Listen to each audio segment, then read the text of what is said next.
Não é difícil andar pela cidade de São Paulo e encontrar pessoas em situação de rua. Muitas delas são esquecidas, suas histórias de vida são deixadas de lado. O que levou essas pessoas a chegarem nessa situação? A ex-aluna de jornalismo do Mackenzie, Gisele Carvalho, se questionou sobre isso em seu trabalho de conclusão de curso, apresentou um livro-reportagem fotográfico, intitulado Corpo Cheio de Rua, onde mostra a vida de 7 mulheres que vivem essa realidade. A Gisele é a nossa convidada e os detalhes sobre a história desse livro e os bastidores dessa produção vocês vão conhecer agora no Doc Oficina.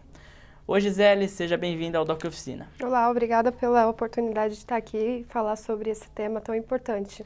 Vamos começar falando um pouco sobre a escolha do tema. O que te levou a escolher o tema Mulheres de Rua? Então, na verdade, a ideia para esse tema surgiu em 2016. Eu tenho uma amiga que ela estava passando pela região ali do Minhocão e ela tirou a foto de uma estante que tinha vários objetos, estava tudo arrumadinho. E aí a mulher que estava em situação de rua, ela viu que a minha amiga tinha tirado a foto e pediu para ela levar a foto depois para ela. Aí minha amiga me contou a história e eu fui junto com ela entregar a foto.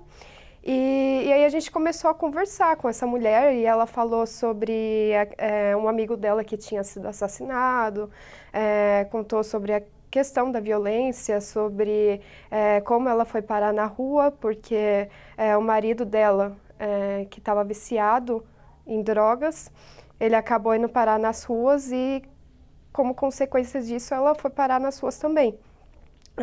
Por causa disso, ela perdeu a guarda dos filhos.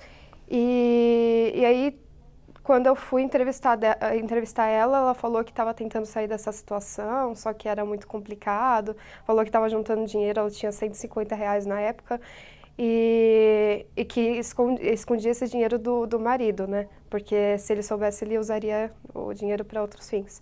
Então, a partir desse momento, eu vi o quão importante era tratar esse tema, né? Porque tem a questão da vulnerabilidade das mulheres.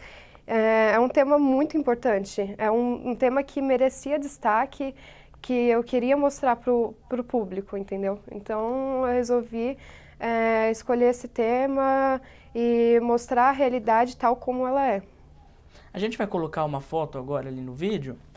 Eu queria que você comentasse ela pra gente e explicasse por que você colocou ela em preto e branco.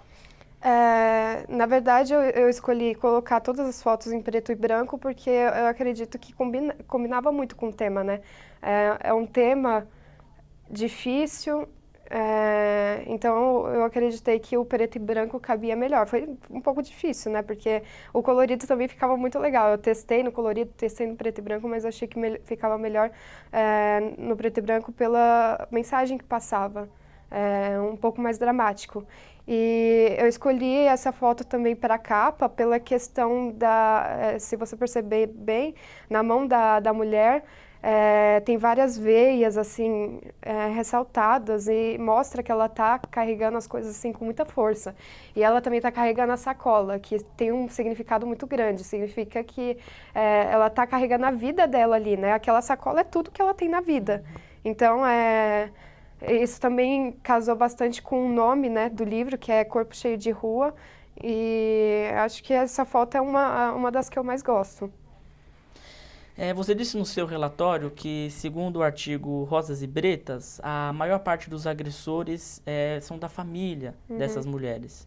Eu queria que você comentasse se essas mulheres tiveram dificuldade de criar laços afetivos com você e qual que é a relação delas com a figura masculina. Olha, na verdade foi uma grande surpresa para mim, porque antes de começar a fazer esse livro, eu acreditava que, na verdade, eu tinha um preconceito, que na verdade eu nem sabia que existia, e eu acreditava assim, que ia ser impossível falar com essas mulheres, que não ia dar certo. E aí, quando eu cheguei lá, elas foram super simpáticas comigo, me trataram super bem, conversaram com uma naturalidade que eu achei impressionante. E elas ainda têm uma certa dificuldade com relação a criar laços afetivos, porque muitas delas sofreram com violência, então elas não sabem quem elas podem confiar, né? Mas muitas dessas mulheres, elas têm um parceiro com elas nas ruas e elas até afirmam que alguns desses parceiros, eles servem como uma segurança para elas, né? Então, por exemplo, no caso da Darlene e da Luana, elas estavam com o João e para elas ele era um porto seguro, assim, né? Porque se viesse alguém, um estranho, para tentar atacar elas falaram para mim, ele vai me proteger de qualquer pessoa que vier aqui tentar fazer algum mal comigo, né? Então, é relativo. Algumas mulheres têm uma certa dificuldade de criar laços, outras não. E dentre esses relatos que você contou no seu livro, qual que você achou mais marcante? Todos tiveram uma parte, assim, importante, marcante para mim. A Lúcia Lídia foi importante porque ela foi inspiração para esse trabalho. Foi ela que deu um gás, assim, para eu começar a fazer. Mas acho que de todas as histórias, a mais importante, a que mais me marcou foi a da Ângela, porque pela questão do emocional, mexeu muito comigo. Quando eu estava entrevistando ela, assim, eu fiquei arrepiada em diversos momentos, pela questão da história dela ser muito forte. Ela falou que ela saiu lá de Minas para vir para São Paulo, tentar uma oportunidade de emprego, chegou aqui, encontrou muita dificuldade, foi morar na rua, conseguiu a ajuda do frentista, mas mesmo assim acabou vivenciando e presenciando o caso do estupro das duas crianças, né? Que uma era de 8 e outra de 11 anos, né? Você vê que absurdo isso? Uma mulher ver duas crianças sendo estupradas e quase ser estuprada também. Então teve essa questão, teve a outra questão da história da Ângela também, que foi a menina, a filha dela, me contando que o pai dela jogou uma criança no chão, que é o filho da Ângela também, o irmão da menina. Então, eu acho que assim, a história da Ângela foi a mais marcante por ser mais impactante, mais forte, mais... Caramba, quanta coisa aconteceu com essa mulher, né? O que ela viveu e o fato dela ter conseguido se superar é uma questão incrível, uma coisa que me surpreendeu muito. E como é que ficou o seu emocional como ser humano? Mas para essa pergunta você vai ter um tempinho para pensar e responder no próximo bloco. O Doc Oficina volta já.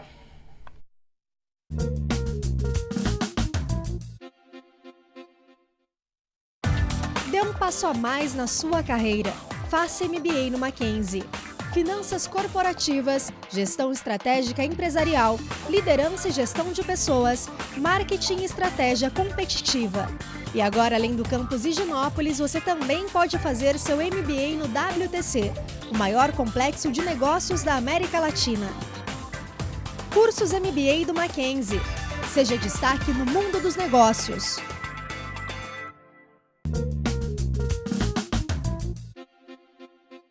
A fotografia é um documento da história carregada do olhar de quem fotografou e de quem lê. Esse foi um dos conceitos que Gisele Carvalho, a nossa convidada no Doc Oficina de hoje, levou em consideração na hora de produzir o seu livro-reportagem fotográfico Corpo Cheio de Rua. Gisele, a gente estava comentando no bloco anterior e eu te deixei uma pergunta para você responder agora. Como é que ficou o seu emocional como ser humano ao produzir o seu TCC? Eu acho que o meu emocional ficou realmente abalado no momento que eu estava fazendo as entrevistas. Igual eu falei da história da Ângela, que foi a que mais me marcou e foi a que mais mexeu com o meu emocional também. Então, enquanto eu estava lá e ela estava contando a história para mim, teve alguns momentos que eu tive que me segurar muito, porque era como se eu tivesse lá, sabe, com ela, porque a forma que ela me contava me fazia viajar realmente, me fazia imaginar como que foi aquele momento para ela. Eu queria uma certa empatia, né, por essas mulheres que eu entrevistei. Então, toda vez que eu entrevistava alguma mulher, eu me imaginava no lugar delas, eu imaginava como que era estar vivendo aquilo. E isso também me possibilitou fazer mais perguntas, tirar dúvidas mesmo, sabe, que eu tinha realmente. Então, acho que essa questão da empatia é muito importante, foi muito importante na hora de fazer o trabalho. E qual foi a maior dificuldade que você enfrentou na produção desse trabalho? Nossa, foram inúmeras dificuldades. É até difícil falar de uma específica, porque teve dificuldade. Eu tive dificuldade para saber o que é que eu ia fazer primeiro, então na preparação mesmo do roteiro, eu não sabia o que fazer primeiro, então isso aí foi uma dificuldade. Aí depois eu também tive que enfrentar a barreira da questão do preconceito, que eu não sabia que existia, né? Eu pensava que ia ser impossível conseguir a entrevista com essas mulheres. Eu achava que eu não ia conseguir as fotografias também. E aí eu tive que ir para a rua em um momento. E aí tá lá com essas mulheres era complicado, porque eu não sabia direito por onde começar, não sabia se elas iam se abrir para mim. Mas no final das contas deu certo, né? Isso foi super importante. Na questão da produção do livro também, era importante eu saber onde eu ia colocar cada foto, casar o texto com a fotografia, né? Para passar o sentido certo para quem ia ler, né? Para o leitor. E também a questão de segurar minhas expectativas, né? Isso era uma dificuldade minha, porque às vezes eu achava que ia dar muito certo, às vezes eu achava que não ia dar certo, e aí tinha que controlar essa parte do meu emocional. Eu sou uma pessoa muito ansiosa, então era realmente complicado. Mas enfim, acho que essas são dificuldades normais que eu consegui superar e deu super certo. E como que esse TCC influenciou a sua vida, tanto em relação ao tema, quanto em relação à confecção do livro? Influenciou de uma forma muito positiva, né? Na questão profissional, eu acredito que hoje em dia, por exemplo, eu tento fazer esse roteiro, né? De, o que é que eu vou fazer primeiro, quais perguntas eu vou fazer, a questão da fotografia. Bom, eu vi que é muito mais difícil tirar foto à noite, né? Então, eu vou tentar fazer em um horário que seja melhor para a fotografia ficar adequada. Na questão da minha vida pessoal, eu acho que isso tudo foi uma lição de vida para mim. E eu acho que é uma lição de vida também para as pessoas que leem esse livro, sabe? Porque às vezes você acaba reclamando, né, de alguma coisa que está acontecendo na sua vida, mas tem gente que está passando por dificuldade, por coisas muito piores. Então, eu acho que teve inúmeros ensinamentos que é até difícil listar. E para finalizar, qual dica você dá para quem quer fazer um livro-reportagem fotográfico? Uma dica? Eu acho que para quem quer fazer um livro-reportagem, acho que a coisa mais importante é você criar essa aproximação do seu personagem, do seu entrevistado. É você criar aquela conexão, você tem que realmente se envolver. A questão da empatia, que eu comentei anteriormente, é muito importante no livro-reportagem, porque você vai se colocar no lugar do outro, você vai conseguir sentir o que ele está sentindo, vai conseguir entrar melhor na história. Então, você consegue direcionar melhor suas perguntas. Então, eu acho que isso é muito importante. Eu acho que é questão da empatia e da aproximação mesmo. Gisele, infelizmente o nosso tempo está acabando. A gente podia conversar muito tempo mais sobre o seu TCC. Gostaria de agradecer a sua presença aqui com a gente e te desejar muita sorte no mercado de trabalho. Eu que agradeço. Essa oportunidade foi incrível para mim poder falar sobre esse tema. Muito obrigada, viu? A você, telespectador, muito obrigado pela sua companhia e até o próximo Doc Oficina. Tchau!